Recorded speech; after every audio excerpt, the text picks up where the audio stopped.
¿Dónde?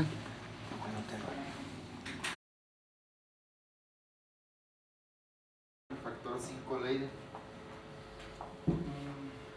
Los procesos trombóticos, los procesos, perdón doctor, me puse nervioso. Por mí, ni como si no estuviera. Présate la ayuda. Bueno, se pone nervioso.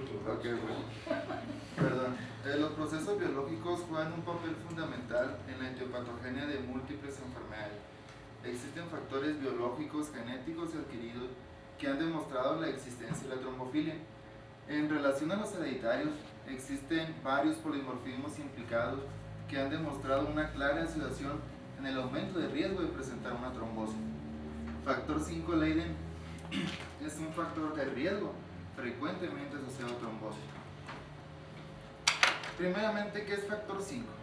Factor 5 es una globulina aceleradora, hasta 350 veces más de lo normal cuando está en su forma activa.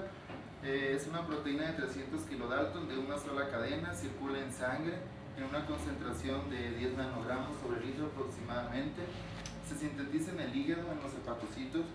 Tiene una vida media entre 12 y 36 horas. Está codificada en el gen 5 en la región 23 en el brazo largo del cromosoma 1. Específicamente está compuesto por 25 exones. La que sigue, luego, por favor. La que sigue. Esquemáticamente pudiéramos hacer una representación sencilla esquemática de esta manera, donde vemos que es una cadena del factor 5, una sola, está compuesto por dominios dominio B, A3, C1 y C2. ¿Cómo se activa el factor 5? El factor 5 es esencial en el proceso de la coagulación. Aumenta aproximadamente 350 veces más de lo normal, se activa por trombina, que es un cofactor de la protombinasa mediante la presencia de calcio y fosfolípidos. Y mediante esta activación protolítica de la trombina, específicamente en el factor 5 en el dominio B, lo que hace es hacer un clivaje en unas regiones específicas, en la región del dominio B, específicamente en la posición 1018 y 709. Al momento de realizar ese clivaje, la trombina, hay una exposición de unos núcleos activos que son la serina. Lo que hacen es autoeliminar el dominio B, y lo cual pasa a ser de una sola cadena a una proteína de dos cadenas, donde el dominio A conforma lo que es la cadena pesada y el dominio C1 y C2 es lo que es la cadena ligera. Factor 5 en su forma activa actúa como un cofactor de la protombinasa mediante el desactivado en presencia de calcio y fosfolípidos. Esto mientras dura lo que es el proceso de coagulación. Finalmente es inactivado. ¿Cómo lo hace? Cuando termina el proceso de la coagulación en los bordes de la lesión, donde es específicamente la marca geográfica donde le indica ciertas proteínas que dejen de sintetizar o dejen de funcionar adecuadamente para formar otros complejos, exactamente en ese momento donde las plaquetas con sus prolongaciones al momento de contraerse contraen el coágulo también. En ese momento específicamente hay una unión de ciertas proteínas reguladoras endoteliales que forman el complejo.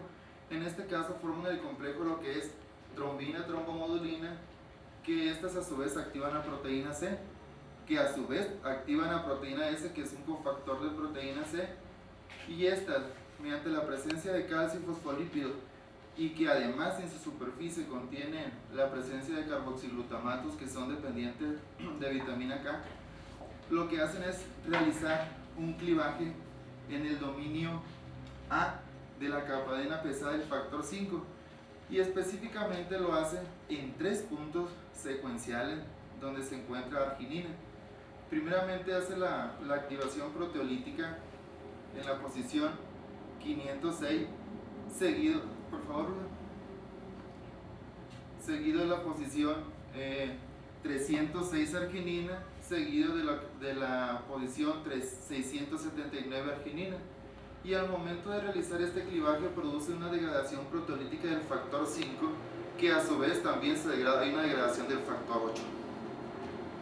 En factor 5 Leiden es no se realice este clivaje como lo vamos a ver ahorita adecuadamente. Primeramente, la base molecular del factor, la base molecular del factor 5 Leyden se produce por una sustitución de un nucleótido en el exón 10. Es en la posición 1691, donde normalmente era una adenina, se hizo el cambio por una guanina. Este cambio de nucleótido genera como consecuencia un reemplazo anómalo en un aminoácido en la posición 506, donde normalmente era una arginina, pasa a ser un cambio de una glutamina, y ese cambio anómalo produce como consecuencia el no clivaje adecuado, por lo tanto no se pueden realizar adecuadamente el corte de esos enlaces y por lo tanto produce una lentitud en la degradación del factor 5. Por lo tanto, no se puede degradar adecuadamente, o sí lo hace, pero lo hace de manera más lenta. Vale la pena recalcar que no interviene tanto en el proceso de la anticoagulación, pero sí en su degradación, porque proteína C activada tiene dos funciones. Aparte de ser anticoagulante, tiene la acción fibrinolítica. Lo que hace proteína C activada es quitar el inhibidor del activador del plasminógeno, que esta a su vez pues va a degradar la fibrina y ciertos factores para que terminen con todo lo que es el fenómeno de anticoagulación y fibrinólisis, ¿no? En la que sigue luego, por favor. Pues esto se realiza por la técnica PCR, ahorita lo vamos a ver, por una secuencia de nucleótidos ya específicos. La que sigue. Aquí vemos lo que es el cambio. Vamos a hacer una esquematización de lo que acabamos de decir ahorita. Si lo puedes hacer, es que estaba programado en vista. Si lo puedes hacer continuamente, por favor, Luden. Aquí vemos lo que es la trombina. Es la trombomodulina, una proteína endotelial. Esa es una proteína reguladora. Clic seguidito, por favor. Al momento de la que forma el complejo, la trombina trombomodulina hace la activación de lo que es la proteína C. Si lo puedes hacer un poquito más rapidito, por favor. Ahí un poquito más lento. Al momento de la activación de la proteína C, viene lo que es la proteína S. Si lo puedes dar, por favor, seguidito, hasta que yo le diga, por favor. Trombina trombomodulina activa a PC, seguidito, por favor. Y en presencia de carboxiglutamatos en el proceso normal, lo que hace es clivar en la posición 506 del dominio A, y lo que hace es una degradación de los dos factores, de la proteína 5 y el factor 8, en el mismo proceso, pero en el anormal. Igual el mismo procedimiento, la presencia de calcio, fosfolípido, carboxiglutamatos dependiente de vitamina K, lo que hacen es, al estar mutado el factor 5, no se puede clivar o hacer el corte adecuadamente, y por lo tanto no puede degradarse adecuadamente y provoca funcionalmente lo que es una resistencia a la proteína C activada. Hasta ahí, por favor.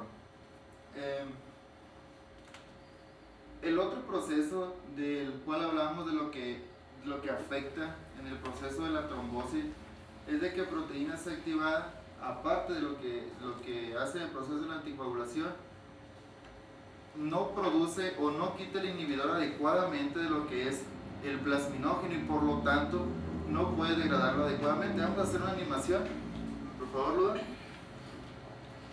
¿La que sigue? La proteína C activada lo que hace es quitar el inhibidor del plasminógeno. Esta pues se lo va a convertir en plasmina, que a su vez va a degradar la fibrina. Esos productos de degradación van a degradar los factores para que terminen con lo que es el fenómeno. Es bloqueada por la antiplasmina. Por otro lado, el 12 activado genera precalicreína, que a su vez genera calicreína, y esta pues activa el proactivador sérico, lo que es el plasminógeno. Aquí tenemos otro activador, pero es tisular. Y lo que hacen es también el mismo efecto lo que hace la proteína C, quitar el inhibidor del activador del plasminógeno para que funcione adecuadamente y lo haga más rápido. Por otro lado, la calicreína forma el quiminógeno de alto peso molecular, que a su vez lo forma en quiminógeno de alto peso molecular libre de bradiquidina, y estos en conjunto lo que hacen es activar al factor 12 activado, estimularlo para que nuevamente genere precalicreína y calicreína y haga el mismo procedimiento. La calicreína pues retroestimula al 12 activado. Aquí faltó una flechita, la que es anterior, por favor. Por mucho tiempo no se sabía quién activaba el 12. Hace un tiempo nuestro maestro el doctor Carrillo acaba de descubrir que quien activa el 12 activado siempre se había pensado que era un tipo de colágena densa. Un tipo de colágena no era densa y se creyó por buen tiempo que sí era la colágena, pero no era el tipo de colágena adecuada o no se confirmaba, nada más era una hipótesis. Nuestro maestro el doctor Carrillo acaba de descubrir que quien activa el 12 activado realmente sí es la colágena, pero es un tipo de colágena densa que es secretada por los fibroblastos. El mejor indicador que hace, o la mejor prueba que nos indica que el vaso está recuperado totalmente. Entonces esto es muy nuevo.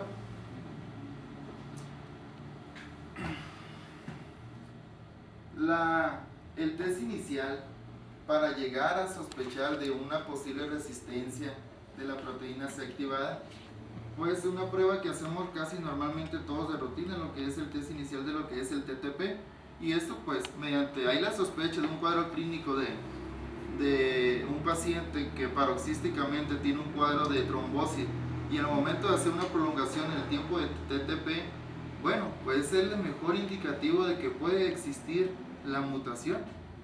Entonces, mediante este estudio inicial podemos tener la sospecha. Esta mutación o resistencia a la proteína C activada es el factor implicado en la patogénesis de los procesos trombóticos, ya que está presente casi en el 30 hasta el 50% de los pacientes que desarrollan trombosis venosa, infarto agudo del miocardio, trombosis cerebral, pérdidas fetales recurrentes, etc. Aunque hay otros factores de riesgo adquiridos circunstanciales, pueden ser una dislipidemia, diabetes, hipertensión, anticuerpos lúpicos, etc. El factor hereditario también existe y es muy prevalente. Puede ser la proteína C, la proteína S, la antitrombina 3, factor 12 Hagemann también, protombina. Factor 5, Leiden, es el de mayor prevalencia de todos los factores genéticos o las predisposiciones hereditarias. Un paciente con este tipo de mutación puede tener incluso, como lo habíamos dicho ahorita, un proceso trombótico paroxístico incluso por periodos prolongados, siendo asintomático el paciente. Y por eso es importante llegar a sospechar. Debido a esta alta prevalencia, como así lo ha indicado la bibliografía en muchísimos países, en Estados Unidos, en Canadá, en países latinoamericanos, Europa, pues esa alta prevalencia es lo que resulta interesante de esto, aunque aquí en nuestro país todavía se desconoce mucho, se habla mucho, pero todavía no se lleva a cabo lo que es el estudio. Esto permite que se le tome en cuenta, y debido a su alta prevalencia, pues qué mejor que llegar a pensar en la patología, en la mutación, cuando existe la sospecha. Y en el caso de este tipo de patologías, pues desde el punto de vista epidemiológico preventivo, pues qué mejor que estar preparado y llegar a pensar que es posible que exista la mutación. El test directo para poder llegar al diagnóstico cuando hay la sospecha es el análisis genético, que se toma como ADN, como molde para lo que es la secuencia específica y hacer una amplificación. Existen varias técnicas moleculares, que es la técnica, dale por favor, la técnica adecuada para poder llegar al diagnóstico. Y pues una técnica molecular, esta es la reacción en cadena de la polimerasa, donde se tiene pues por medio de algunas técnicas se prepara la reacción de los oligonucleótidos, los primers, la TAC polimerasa, se hace una amplificación mediante algunas técnicas donde se pone en un termociclador y se realizan técnicas de denaturalización. Este es el molde del genoma, la secuencia. Produce una denaturalización con ciertos cambios de temperatura que no me voy a meter en detalle, pero lo que hacen es provocar una desnaturalización, ya desnaturalizado, y una hibridación de los nucleótidos, y lo que hace es Al momento en la posición 3' de agregarse esos poligonucleótidos, se agrega la TAC polimerasa, y lo que hace esta es pegar los nucleótidos correspondientes para poder llegar a sintetizar una proteína. Y aquí tenemos una réplica adecuada, y posteriormente tenemos pues una cantidad enorme, millones, de la amplificación de ese gen. Ya cuando están las amplificaciones, los millones, se procede a hacer lo que es el siguiente paso, la enzima de restricción, donde va a hacer los cortes específicamente en ciertas pares de bases para que ya en la interpretación se pueda ver si realmente existió la mutación o no. ¿A que sigue, Luda, por favor? Yo aquí hice un esquema pequeño, ilustrativo, de manera sencillita, donde pues yo escogí estos pares de base, y aquí especifiqué que se trata de un paciente normal, un alelo normal, donde la enzima de restricción adecuadamente funcionó. Yo no esperaría por secuencia estos 300, al contrario, como utilicé una enzima de restricción, me hizo 2 cortes específicos, y aquí está su banda y el control normal. En este caso, pues en el alelo normal tenemos la secuencia en el corte normal. En este caso se produjo en la digestión una diferente pares de base. Esto me está indicando que la enzima de restricción no hizo los cortes específicamente, los hizo en un lugar donde no debía, y por lo tanto provocó una doble banda en el gel de agarosa, que se tiñe con bromuro de tidio, por cierto, eso no lo dije, para realizarse el procedimiento, ¿no? Entonces, esta es la interpretación sencilla que les puedo dar a mi manera. No estoy en el área de la biología molecular, pues nos metimos de lleno a estudiarla en su forma teórica para poderla comprender. Es un campo muy amplio, pero para podérselo explicar, pues sí, nos pusimos a estudiar un poquito, y esta es mi presentación. Esta es una prueba totalmente sensible, detecta sus formas homocigotas, heterocigotas, y pues su forma heterocigota tiene un riesgo de 7 veces más de sufrir un proceso de trombosis, en su forma heterocigota hasta unas 80 veces más. Entonces sí es importante llegar a pensar en este tipo de patología aquí en nuestro país, porque la incidencia es mucha en otros países, aunque aquí no se ha registrado, pero esta es la mejor prueba para estar listos, prepararnos y pues ponernos a estudiar, ¿no? Pues eso es todo. Muchísimas gracias, la verdad, por su tiempo. ¿Hay preguntas? Omar, ¿no quieres prender la luz para que lo vea yo? Ya lo puedes ver, ya que te terminó. Y la cámara también. Oiga, padrísimo. Ay, muchas gracias. Me gustó mucho. Al principio como que me hacían falta esquemas. ¿Qué bien se lo aprendió usted? Muy rápido. Me hacían falta esquemas, porque ya después tuvimos muy interesantes, están muy bonitas las animaciones y todo eso.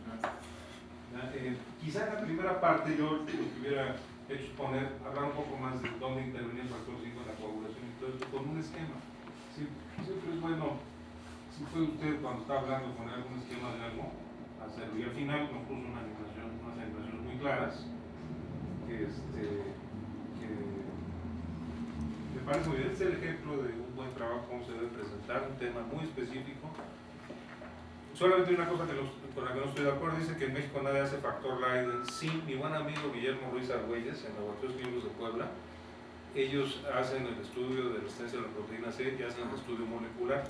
Y Ulises Mercado, que está aquí, es una de las cosas que va a montar nomás en cuanto acaban de llegar unos reactivos del factor 5 Leiden. Bueno, tiene tantas cosas que montar, pobre, que yo no sé. Pero ya lo hace hoy, y muy bien hecho, los muchachos Ruiz Argüelles de Laboratorios Clínicos de Puebla. Y hay una gran... ahí tienen una gran experiencia en todas las cosas de trombofilia. Y Guillermo Chico, y digo Guillermo Chico porque don Guillermo Ruiz Reyes, su papá, que fue mi maestro, él se ha metido mucho en estas cosas y es uno de los expertos mundiales. De hecho, cuando aquí llega un paciente con trombofilia, yo directamente se lo mando a él, porque aunque aquí sabemos algo de esto, realmente la persona con más experiencia en esto es Memo, y yo le sugiero también si tiene algún caso con problema de trombofilia, y él es un verdadero experto. No lo sabía. En todo eso, y afortunadamente tenemos en México gente así que es muy, que hace las cosas de manera muy interesante. Pero bueno, en resumen, yo lo felicito. De veras, se metió en muchas cosas. Fíjese, cumplió con varias de las cosas que yo pido aquí. Por ejemplo, originalidad de los ponentes. Sí, yo hablé de factor line, pero usted habló con mucho más excepción. Dijo muchas cosas que yo no vi en las clases. No quiero que vengan aquí a dar una clase igual a la mía, sino que digan cosas originales. Después, originalidad del material audiovisual. O sea, al principio por ahí hubo una esquemilla sacado de un libro, pero realmente lo fuerte, la animación y todo eso es una cosa hecha originalmente. Eso tiene mucho peso. Aunque vayan a hacer un dibujito sencillo, pero que sea hecho por ustedes o mandado a hacer por ustedes, no tiene que saber dibujarlo. Entonces, que sea un material no sacado de libros. La originalidad del material, la originalidad de la presentación, la originalidad de los conocimientos, que no sea, alguien puede repetir lo que yo he dicho de manera exacta, pues está bien, pero eso no es el chiste, sino meterse a estudiar más, fíjense lo que digo yo, conocimiento del tema. Es obvio que Omar sabe lo que está diciendo, ¿verdad? Capacidad de transmisión, los demás me entienden, calidad del material audiovisual, utilización del material audiovisual, ese es otro factor. ¿Qué tal lo utilizo? ¿No? Pues estoy hablando por acá y la imagen está por allá y no hay relación entre las dos cosas, y presentación en general, ¿verdad? Y agrega puntos la originalidad de los conocimientos y la originalidad del material audiovisual. Así que yo creo que es una presentación que cumple perfectamente bien con todos los requisitos que pedimos. Yo al principio aquí no les digo quién está aprobado y quién no, pero pues ustedes ya se lo imaginan. Aprobar en el Instituto de Hematopatología y sacar de 8 para arriba. Al que saca 7.5 aquí está el aprobado. Allá afuera, con 5.5 ya son médicos y arquitectos y todo. Aquí no. Lo felicito, man. Muchas gracias.